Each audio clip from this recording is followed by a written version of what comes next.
Hello students, welcome back to my channel biology tutelage. और आज का टॉपिक है लेक्चर का कि हम सारी ऑर्गेनल्स देखेंगे और उनके मेन फंक्शंस देखेंगे सेल के। तो today's class is totally theoretical और हमको काफ़ी चीज़ें बस सुनते जाना है, समझते जाना है उनके फंक्शंस को। ओके, तो आपको ध्यान रखना है। और before getting to this video please subscribe to my channel and press the bell icon for the latest updates. तो हमारी जो पहली ऑर्गेनेल आती है जो कि बहुत इंपॉर्टेंट होती है, दैट इज एंडोप्लाज्मिक रेटिकुलम। तो बच्चे, endoplasmic reticulum emerges from nucleus. They are flattened sac like structures. They are formed a network between nucleus and cytoplasm. आ गई बच्चे बात समझ में? तो मैंने जब आपको एंडोप्लाज्मिक रेटिकुलम पहले बनाया था तो वो कैसा स्ट्रक्चर था? एंडोप्लाज्मिक रेटिकुलम न्यूक्लियस से इमर्ज हो रहा था। न्यूक्लियस में से इमर्ज हो रहे थे कुछ नेटवर्क्स जो कि क्या कर रहे थे, ज्वाइन कर रहे थे न्यूक्लियस और साइटोप्लाज्म को। और उनका मेन फंक्शन क्या था एंडोप्लाज्मिक रेटिकुलम का? एंडोप्लाज्मिक रेटिकुलम का मेन फंक्शन था जो हमारा सब्सटेंसेस हैं उनको ट्रांसपोर्ट करना। अगर कुछ चीज़ न्यूक्लियस को चाहिए तो वो साइटोप्लाज्म से न्यूक्लियस तक पहुंचानी, न्यूक्लियस से हमको कुछ साइटोप्लाज्म में चाहिए तो उसको न्यूक्लियस से साइटोप्लाज्म में पहुंचाना। अब हमको देख रहे हैं there are two types of endoplasmic reticulum. तो हम देखते हैं two types of endoplasmic reticulum क्या होते हैं, that is rough endoplasmic reticulum and smooth endoplasmic reticulum. तो बच्चे एक बार डायग्राम को वापस रिकॉल करते हैं यूकैरियोटिक सेल के। और हमने क्या देखा था वहां पे? ये दिखाया था मैंने आपको एंडोप्लाज्मिक रेटिकुलम। ये सारा एंडोप्लाज्मिक रेटिकुलम है जो न्यूक्लियस से निकल रहा है। पर कहीं कहीं पे एंडोप्लाज्मिक रेटिकुलम पे कुछ नहीं प्रेजेंट और कहीं कहीं पे ये ग्रैन्यूल लाइक स्ट्रक्चर प्रेजेंट है। तो ये ग्रैन्यूल लाइक स्ट्रक्चर्स क्या हैं? ये और कुछ नहीं, ये राइबोसोम्स हैं हमारे, जो कि कहाँ प्रेजेंट होते हैं? एंडोप्लाज्मिक रेटिकुलम पे भी प्रेजेंट होते हैं और फ्रीली हमारे सेल में भी प्रेजेंट होते हैं। तो देखते हैं रफ एंडोप्लाज्मिक रेटिकुलम और स्मूथ एंडोप्लाज्मिक रेटिकुलम को। तो मैंने क्या लिखा है? Rough ER, that is rough endoplasmic reticulum. Rough endoplasmic reticulum को मैंने जैसे आपको बताया है राइबोसोम्स ऑन देयर सरफेस। और क्या, जब हमारे पास राइबोसोम उनके सरफेस पे प्रेजेंट है तो वो क्या करेंगे? प्रोटीन का सिंथेसिस करेंगे। इसके बाद स्मूथ एंडोप्लाज्मिक रेटिकुलम पे क्या आया? स्मूथ एंडोप्लाज्मिक रेटिकुलम के सरफेस पे कुछ प्रेजेंट नहीं है। और क्या प्रेजेंट? वो किस चीज का सिंथेसिस करते हैं? जैसे कि यहाँ पे राइबोसोम से तो वो प्रोटीन का सिंथेसिस कर रहे थे rough endoplasmic reticulum. Smooth endoplasmic reticulum किस चीज का सिंथेसाइज कर रहे हैं? फैट्स का और लिपिड्स का, जो कि कहाँ यूज होता है? हमारे सेल के द्वारा यूज किया जाता है। या फिर मोस्टली वो कहाँ पे यूज होता है? फैट्स और लिपिड्स वो यूज होते हैं प्लाज्मा मेम्ब्रेन के बनाने में। कि प्लाज्मा मेम्ब्रेन को वापस बार बार रिन्यू करना है तो उसको क्या कहते हैं हम? Membrane biosynthesis. उस प्रोसेस को क्या कहते हैं? Membrane biosynthesis. कब? जब हमारे जो फैट्स और लिपिड्स जो बन रहे हैं कहाँ से? स्मूथ एंडोप्लाज्मिक रेटिकुलम से। और वो किस चीज में हेल्प कर रहे हैं? हमारी प्लाज्मा मेम्ब्रेन को रिन्यू करने में हेल्प कर रहे हैं। तो this process is known as membrane biosynthesis. आ गई बात समझ में? और जो हमारे स्मूथ एंडोप्लाज्मिक या एंडोप्लाज्मिक रेटिकुलम के ये जो स्टैक्स हैं, ये जो प्रेजेंट है हमारे इतने सारे हमारे सेल के अंदर, जो कि काफी सारा स्पेस ऑक्यूपाई कर रहे हैं, तो वो और किस चीज में हेल्प करते हैं? They provide a space for reaction taking place in cell.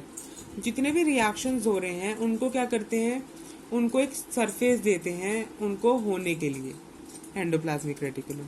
आ गई बच्चे बात समझ? इसके बाद हम चलते हैं अपने माइटोकॉन्ड्रिया पे।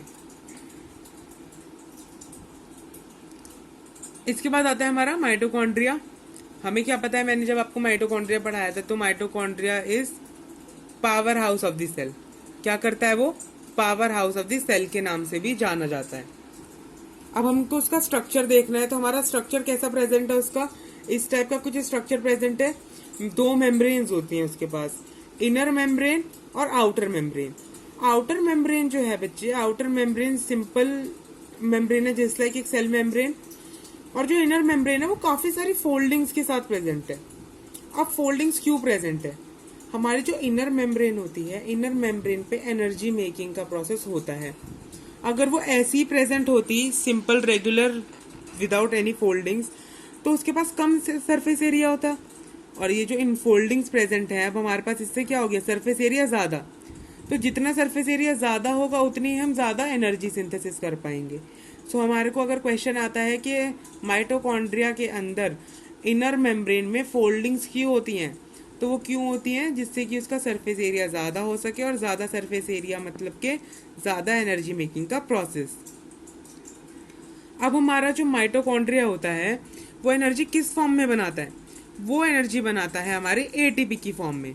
और एटीपी की फुल फॉर्म क्या है, एडिनोसाइन ट्राइफॉस्फेट। और ये क्या है, एक तरीके की एनर्जी करेंसी है सेल की, एक तरीके की क्या है, एनर्जी करेंसी। अगर हमारे को कहीं पे भी पैसे यूज करने हैं तो हम अपनी करेंसी यूज करते हैं ना, नोट्स को, हमारे रुपये को यूज करते हैं।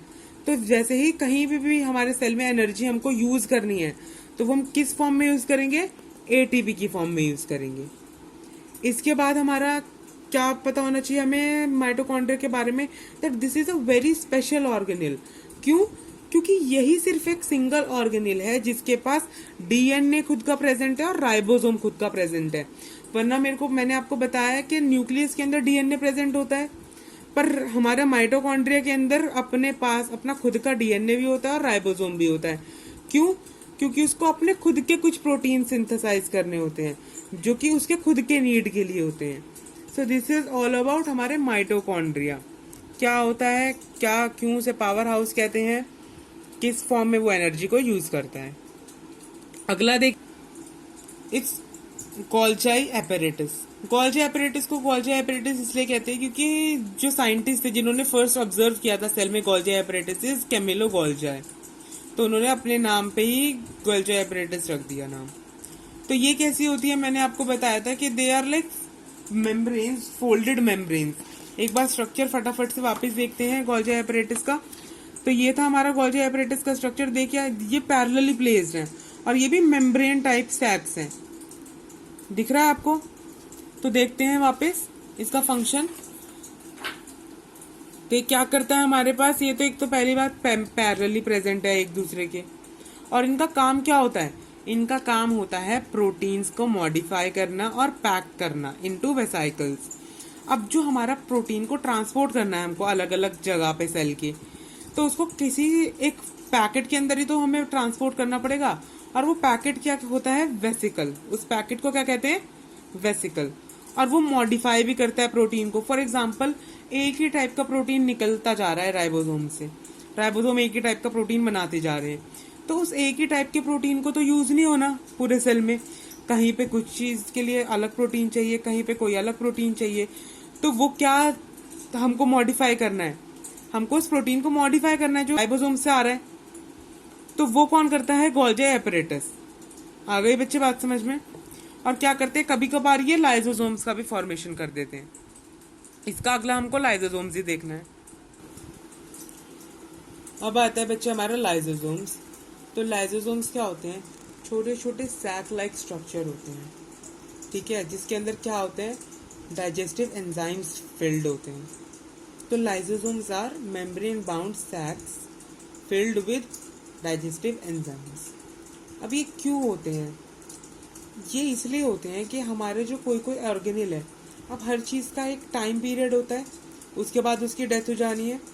तो ऐसे ही ऑर्गेनेल्स के पास भी क्या है, एक टाइम पीरियड के लिए ही वो फंक्शनल है, उसके बाद वो क्या हो जानी है, खराब हो जानी है। जब वो खराब हो जाएंगी तो वो सेल के अंदर तो प्रेजेंट रहेंगी नहीं, क्योंकि उनका कोई काम बाकी नहीं रह गया।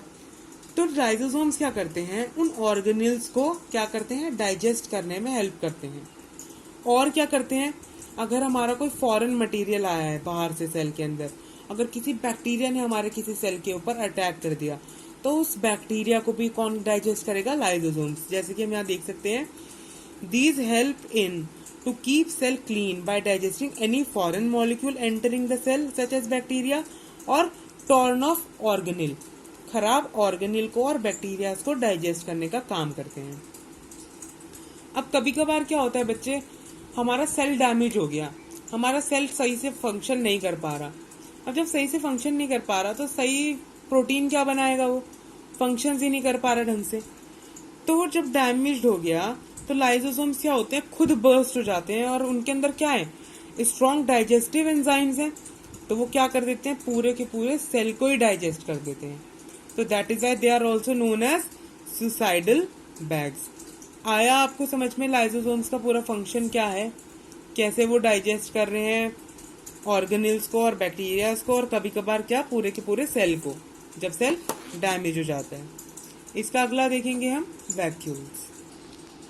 बच्चे आपको पता है वैक्यूल्स कहाँ प्रेजेंट होते हैं, प्लांट्स के अंदर प्रेजेंट होते हैं, और वो ज्यादा से ज्यादा सेल की वॉल्यूम को ऑक्यूपाई करते हैं 50 से 90%। और कैसे होते हैं ज्यादातर, मैंने आपको दिखाया था डायग्राम में, सेंट्रली लोकेटेड होते हैं और उनकी न्यूक्लियस कॉर्नर में लोकेट होती है। अब इनका फंक्शन क्या है, they are sac like structure, जो कि किससे भरे होते हैं, सॉलिड या लिक्विड कंटेंट से भरे होते हैं, जो कि किसके अंदर हेल्प करते हैं हमारे को, कुछ ऐसे प्रोसेसेस के अंदर हेल्प करते हैं लाइक रेस्पिरेशन, न्यूट्रिशन को ऑब्टेन करने में, और वेस्ट मटेरियल को क्लीन करने में। जो भी हमारे प्लांट सेल के अंदर वेस्ट बन रहा है वो कहाँ पे भरता जाएगा, कहाँ पे ऑक्यूपाई होता जाएगा, कहाँ पे, वैक्यूल्स के अंदर, और फिर वो बाहर निकाल दिया जाएगा सेल के अंदर से। प्लस इनका जो मेन फंक्शन है दैट इज स्ट्रक्चर को प्रोवाइड करना। एक सेल का जो हमारा स्ट्रक्चर है, स्क्वायर स्ट्रक्चर या फिर रेक्टेंगुलर स्ट्रक्चर, उसको इंटैक्ट रखने में हेल्प करती है हमारी वैक्यूल। तो इसके दो मेन फंक्शन है, क्या, स्ट्रक्चरल सपोर्ट प्रोवाइड करना, उसको स्ट्रक्चर को मेंटेन रखना, और सेकंड रेस्पिरेशन और न्यूट्रिशन जैसे प्रोसेसेस को करवाना। अब हमारा लास्ट बचा है दैट इज सेल डिवीजन। उसको देखेंगे कि हम सेल डिवाइड कैसे करता है। तो देखते हैं बच्चे, कभी भी आपको ध्यान रखना है कि जो लाइफ होती है वो हमेशा प्री एग्जिस्टिंग लाइफ से ओरिजिनेट करती है। जैसे कि हम जब न्यू ऑर्गेनिज्म कोई आता है तो वो प्री एग्जिस्टिंग ऑर्गेनिज्म से आता है। तो ऐसे ही जब भी सेल न्यू फॉर्म करेगा तो वो प्री एग्जिस्टिंग सेल से ही आएगा। ठीक है बच्चे, तो new cells are formed in organism in order to replace old, dead और इंजर्ड सेल। और ये कब होता है सेल डिवीजन का प्रोसेस, जब कोई सेल ओल्ड हो जाता है या फिर पूरा का पूरा इंजर हो जाता है, तो वो किसके अंदर जाता है, सेल डिवीजन की एक साइकिल के अंदर जाता है। और there are two types of cell division, that is mitosis and meiosis. Mitosis को देखेंगे और मियोसिस को देखेंगे। तो माइटोसिस क्या है, it is a process of cell division by which most of the cell divides for growth. जब भी हमें ग्रोथ के लिए डिवीजन करनी है तो माइटोसिस से होगी। और ये क्या होता है, हमेशा एक सेल क्या करेगा, दो सेल्स में डिवाइड होगा। फॉर एग्जाम्पल मेरे पास ये था एक सेल के पास मेरे पास एक क्रोमोसोम है, और ये किसके अंदर डिवाइड हो जाएंगे, दो सेल के अंदर डिवाइड हो जाएंगे। दिख रहा है बच्चे आपको, सिंपल ऐसे। पर मियोसिस जो है, मियोसिस एक पूरा डिफरेंट वो है। इसके अंदर क्या होता है, ये ज्यादातर हमारे गैमीट फॉर्मेशन के टाइम पे मियोसिस का प्रोसेस होता है, जब हमारे को फॉर एग्जांपल स्पर्म बनाना है या फिर ओवम बनाने हैं। तो ये कब होता है, ये क्या होता है, ये भी एक टाइप की सेल डिवीजन है, पर इसके अंदर क्या होती है, एक सेल से टोटल 4 डॉटर सेल बनते हैं। कितने, 4 डॉटर सेल बनते हैं। तो मेरे पास ये था एक सेल, इसके पास क्रोमोसोम है, तो इसके पास पहले क्या होगा, एक डिवीजन होगा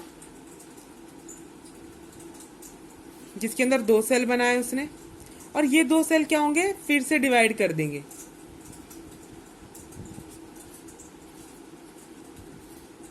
तो इन टोटल कितने सेल बन गए बच्चे, 4 सेल बन गए एक सेल से। तो इसके अंदर कितनी, ये मियोसिस के अंदर कितनी डिवीजन होती है, इट इंक्लूड्स 2 कंसेक्यूटिव डिविजन्स। पहले एक डिवीजन हुई और फिर दूसरी डिवीजन हुई। तो दिस इज मियोसिस हमारा, और ऊपर वाला process is mitosis. I hope आपको सारे के सारे फंक्शन समझ आए होंगे, ऑर्गेनेल्स के प्रोसेस समझ आया होगा हमारा सेल डिवीजन का। तो अगर आपको ये वीडियो पसंद आई हो तो please give us a like, please comment अगर आपको कोई भी अभी तक डाउट आया है किसी भी लेक्चर के अंदर, और अपने फ्रेंड्स के साथ और क्लासमेट्स के साथ इस वीडियो को शेयर करो। और प्लीज इस चैनल को सब्सक्राइब करो लेटेस्ट अपडेट्स के लिए। Thanks for watching.